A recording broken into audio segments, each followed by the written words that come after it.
welcome to the poetry learning part of this afternoon.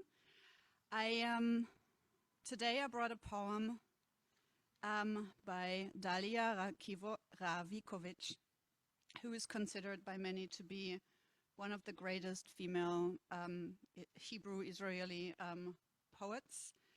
And just a few words about her. She was born in 1936 in Ramat Gan, and she died in 2005. She lost her father pretty early on in her life, and then her mother remarried, and they moved to a kibbutz, and which Dalia left when she was 13 because she didn't feel she didn't feel part of the life there, and probably all sorts of other things. And so she grew up in foster families until she was an adult, and she was married a few times. She had one son, but when she got divorced, she lost custody of him. And she had a very prolific creative life. She was a journalist, she was a high school teacher, she was a translator, and obviously she was a very productive poet. But she just basically eked out a life. Like, she never got, even though she got the Israel Prize and was considered, as I said, as a very great poet, but she didn't, in terms of, she was never got the professional kind of sort of like enumeration of sorts for all the work that she did.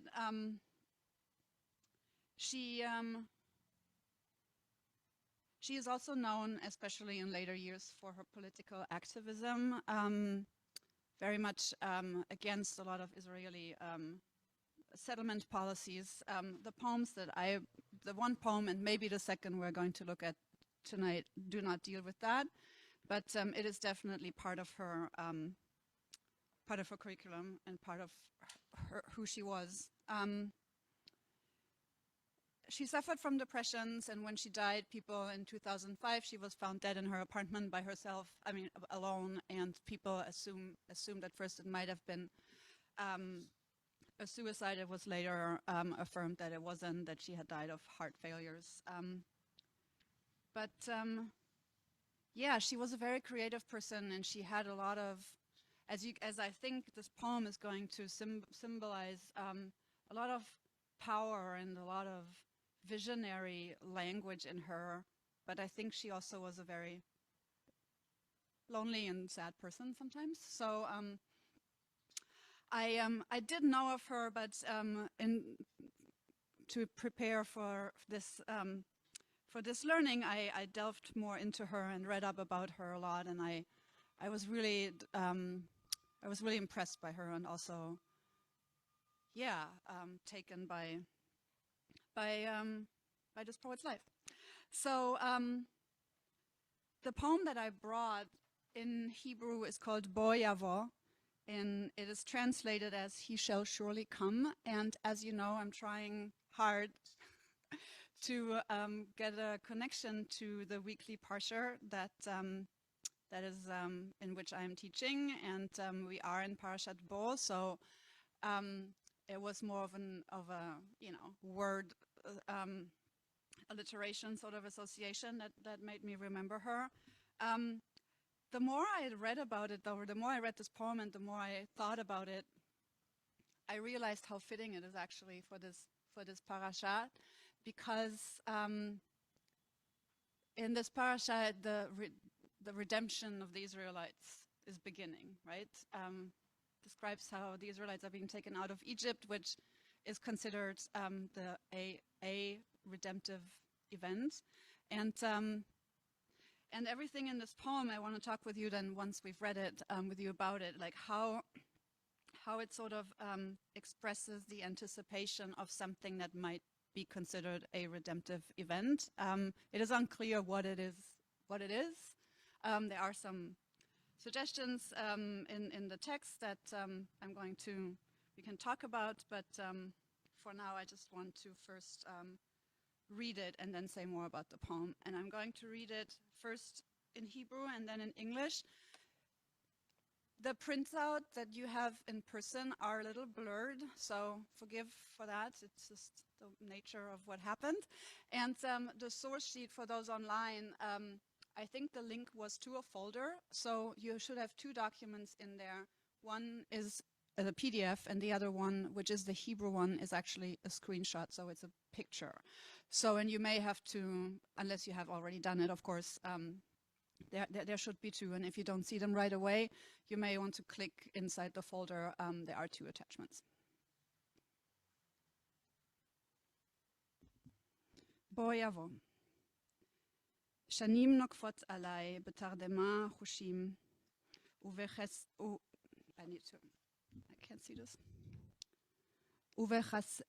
ובכסה הדעת ובגנבת הדעת עד שיפציע ראש זעיר אדום כמו כדור חמה בשקיעתו. בוא יבוא. ברחבי המדבר מאות קילומטרים לכאן ולכאן אין שמץ דבר דומה לזה. יש לי כוח התאפקות בלתי נלאה. אני ישנה הרבה, אני מחכה הרבה. כשהוא יגיע הוא ייראה. לפעמים אני מתחפשת למתה. כשהאדם נוהג מנהג משונה, השכנים מותחים עליו ביקורת ומתלחשים באחרי גבו. בציפייה בלתי נלאה, אני נופחת בהרוגים האלה שיחיו. רק מעטים אמנה העזו והיו שעה קלה. לאחרים שוב לא הבאתי שום תועלת. אני שותקת ואוטמת את אוזניי לגערות השוק. וצבעתם האיומה של הרוכלים.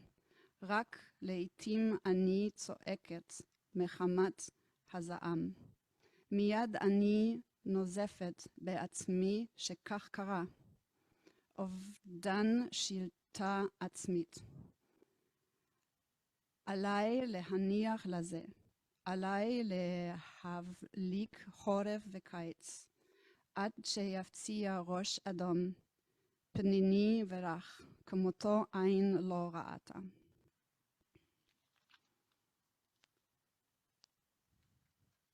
He shall surely come. Years are passing me by in a slumber of senses, and absent-mindedness, and in deceit, until a tiny head breaks through, red as the ball of the setting sun. He shall surely come. In the broad expanses of the desert, hundreds of kilometers on every side, there's not a hint of anything like it. I have a tireless capacity for self-control. I sleep a lot. I wait a lot. When he shall arrive, he shall be seen. Sometimes I play as dead. When a person acts peculiarly, the neighbors criticize him and whisper behind his back. With a tireless expectation, I breathe upon these slain that they may live. Only a few indeed dared and lived for a short time. I was of no use to the others again. I am silent and shut my ears to the scoldings of the marketplace and the horrible screaming of the peddlers. Only sporadically do I cry out because of the anger. Immediately, I scold myself that this had happened, a loss of self-control. I must let it be. I must show forbearance winter and summer, until a redhead breaks through, pearl-like and soft, the like of which no eye has ever seen.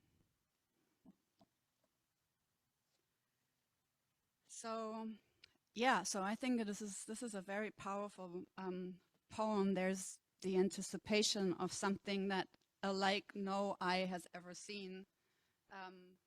And as it said earlier, there's another where it says, nothing like this is known, has happened before. And before I share a few of the things that I think about the poem, I wanted to ask you here or on Zoom, and you know how it goes. You unmute yourself by yourself when you want to say something. what comes up for you? What kind of atmosphere? What do you think what's going on here with the speaker? Jeff.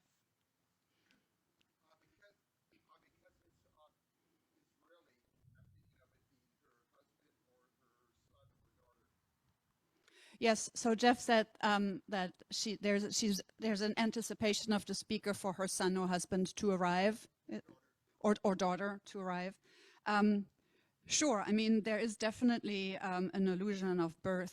I want to say, especially in the first stanzas, right? Because of the sort of comparison between until a red head will appear, which sort of like suggests a birth, a head coming out of a woman while she's giving birth.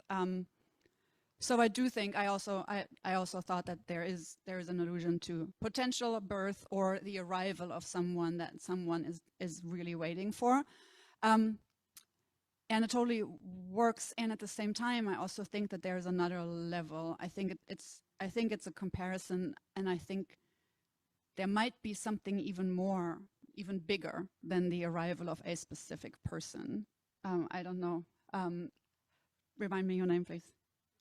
Rebecca.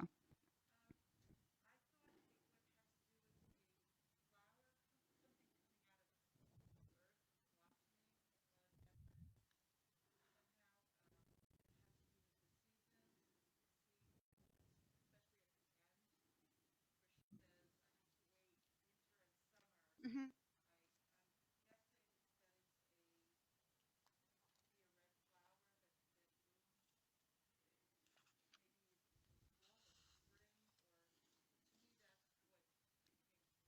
Thank you. That's beautiful. Rebecca was saying that it reminds her of a flower breaking through the desert soil, right? Because of the mentioning of seasons towards the end of the poem, a red flower. Yeah, I like that. I see there's a hand up, but I can't unmute you. So, Gary and Marissa. Marlis, sorry. Oh, you don't want to say anything? You're having your hand up, so okay. Okay, I don't see anybody else. Does anybody else want to say something here?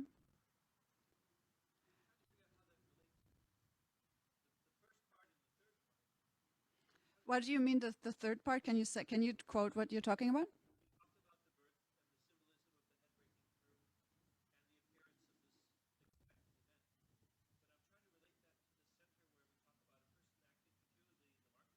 Mm-hmm.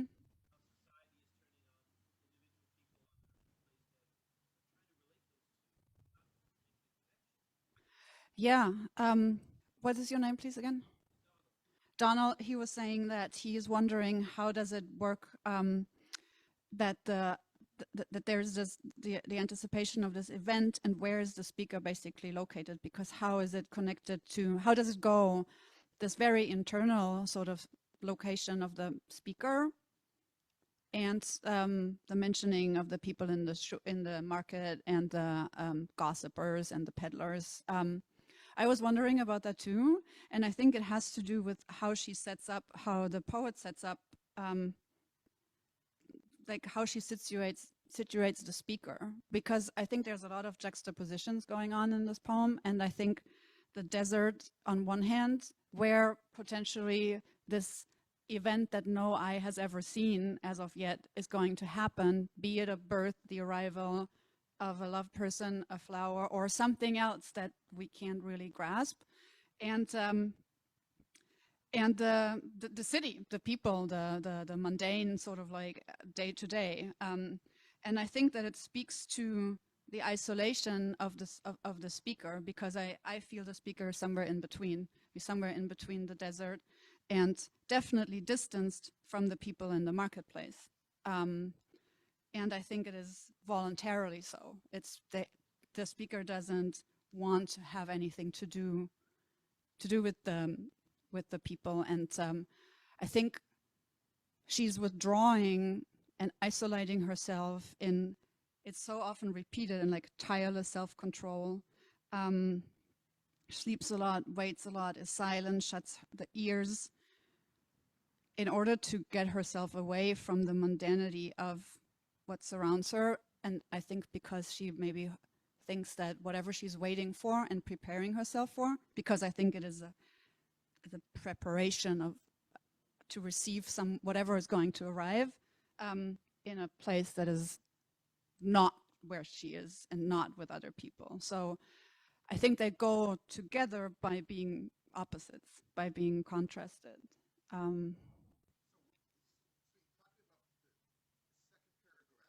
Yeah.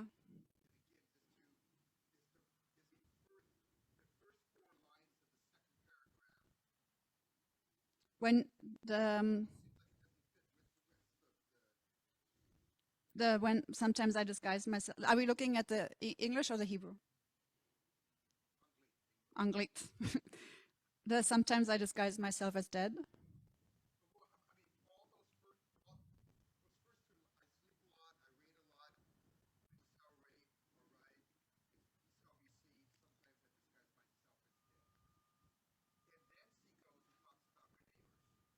Right.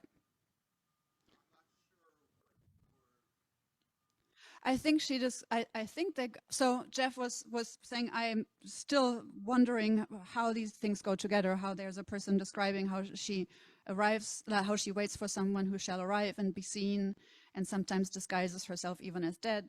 How it goes together with the following mentioning of the people. I think it is to build up a contrast. I think it is to show how distant the person is and how she does not want to relate. It doesn't necessarily flow out of another. I think it's a contrast. I think the person, um,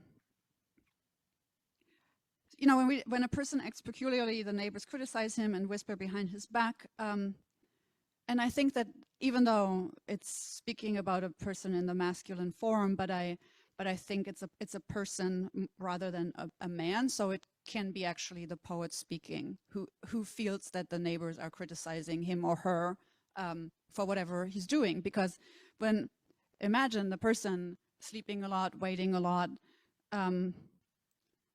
you know, disguising her or himself as dead and tirelessly self-controlling themselves. That's not taking part of in society. That's not being part of that. That's acting peculiarly in might be considered in some people's eyes. So I do think it is, on one hand, I think it has a very prophetic level that really transcends a specific individual experience of a specific person, and at the same time, I do think there is a very individual. The individual is definitely built up there to be different from the rest of the people, and so there are a lot of things that we already that sort of came up in passing about like the energy and atmosphere that's being built up in this poem, about how there's a lot of silence, there's a lot of sleeping, there's a lot of waiting. It's really repeated, and I think with this, the tireless expectation and the tireless self-control and waiting a lot, it really builds up. It really builds up to basically the last line, the anticipation of an event, the like of which no eyes has ever seen. And I was wondering about, this could be,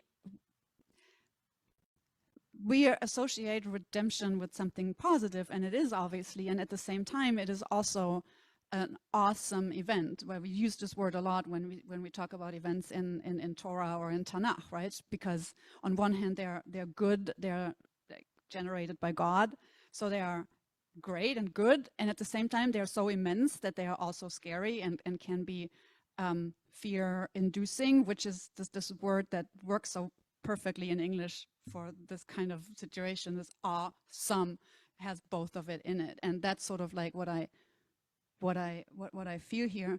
And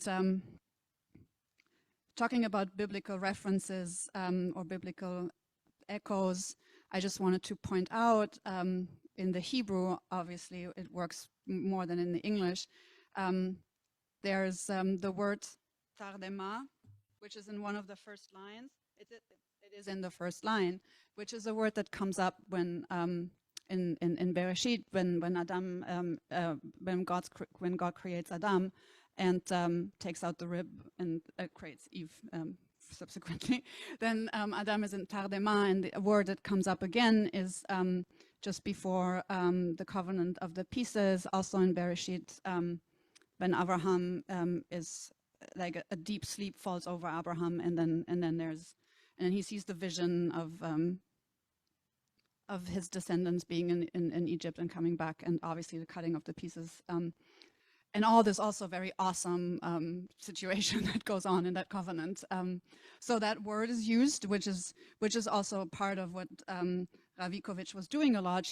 While she was a modernist person and very I don't know if she would have described herself as a feminist, but she obviously was a female person, one of the few leading women poets in the 1950s in Israel, which don't even have to be in Israel for it's something that requires obviously a lot of strength and a lot of modernism, but of course she also used a lot of biblical echoes and was very well read in it. And the other thing is a direct quote from Ezekiel.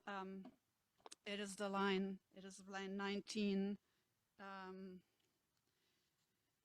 Which is translated here as,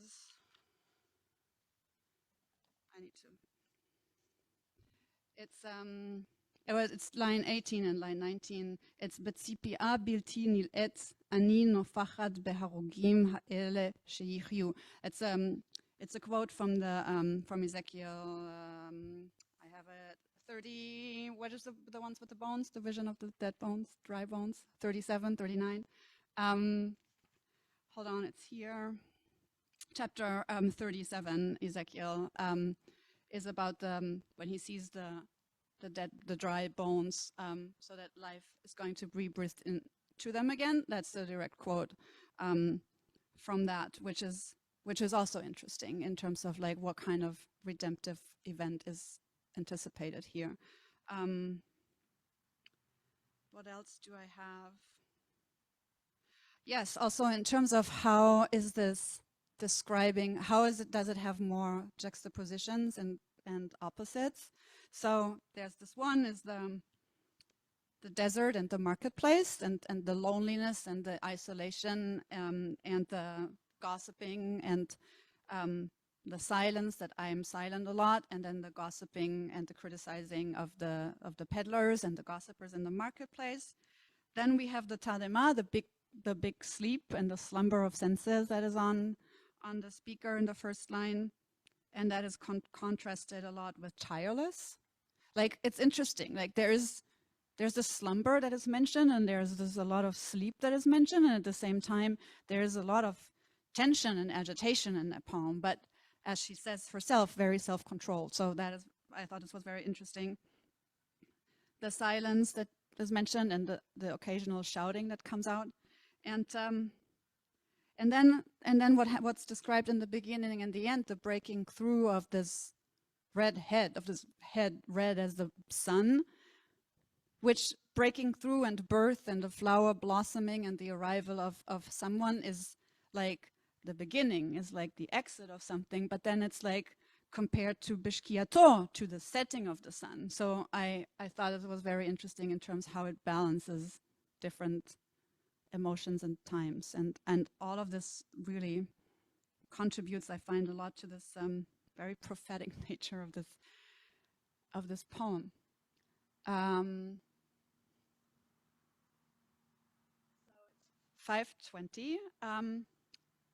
We still have a little time if someone still wants to add something.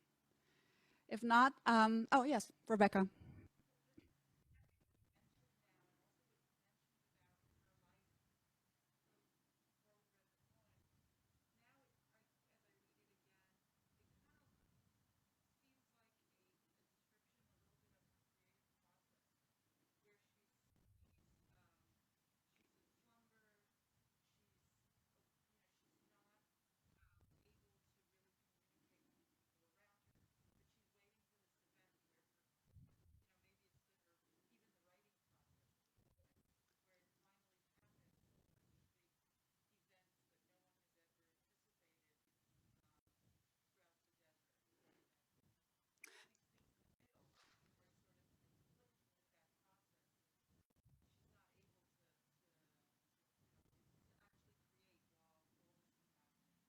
Yeah, thank you. Rebecca was saying that maybe what she's waiting for is the breakthrough of her own creativity, and that it sort of describes the a process even more than writing. Just it's more than just a writing process. She said it's more than waiting to. There is the anticipation of a release, right, in it, and I thought of this too. It's like the release of control, the release of the self-control might also be the release finally of like an unbound sort of like creativity and just going with it, awakening of senses, contrasted to the slumber of senses. Yeah. Yes, that's basically like one of most of the things that I wanted to bring up. I have a short poem that I could just read, and we could end on that. It's the other poem that is in this book, the Hebrew poem itself, which is an amazing book. And I'm just going to read the second poem that they chose, and they obviously chose it on purpose. This curated by very more expert in Hebrew poetry than I am. I don't know even more what glasses to wear, so I'm just going to do it without them. And it is called Gava, Pride. אפילו סלעים נשברים אני אומרת לך, ולא מחמת זקנה. שנים רבות הם שוכבים על גבם, בהם ובקור. שנים כה רבות. כמעט נוצר רושם של שלווה. אין הם זזים ממקומם, וכך נסתרים הבקיעים, מעין גבעה. שנים רבות עוברות עליהם בציפייה. מי שעתיד לשבר אותם עדיין לא בא. ואז האזוב מזגזג, האצות נגרושות והחיים מגיח וחוזר. ודומה הם ללא תנועה. עד שיבוא כלב ים קטן להתרחק על הסלעים, יבוא וילך. ופתאום האבן פצועה. אמרתי לך, כשסלעים נשברים, זה קורה בהפתעה. ומה גם אנשים. Even rocks break, I tell you, and not of old age. They lie on their backs in the heat and the cold for many years, so many years, and almost create an impression of serenity. They do not budge from their place, and so the cracks are hidden, a kind of pride. Many years pass by them in anticipation. He who is destined to break them has not yet arrived, has not yet come. And then the moss flourishes, and the seaweed swirl, and the sea flows and ebbs. And it seems that they are motionless, until a little seal comes to rub himself against the rocks, comes and goes. And suddenly the stone is wounded. I told you, when the rocks break, it happens surprisingly. And how much the more so people. So in the Hebrew, there are a lot of the same words that are used, the breakthrough and the wounds and the coming, of course, of breaking something, Rebecca, in terms of, there's this, the seal comes and then the rock breaks, and while it means something different in this poem, there's the same sort of play with these words of breaking open, wounding, because these words go together in the Hebrew, and the time spent until this will happen.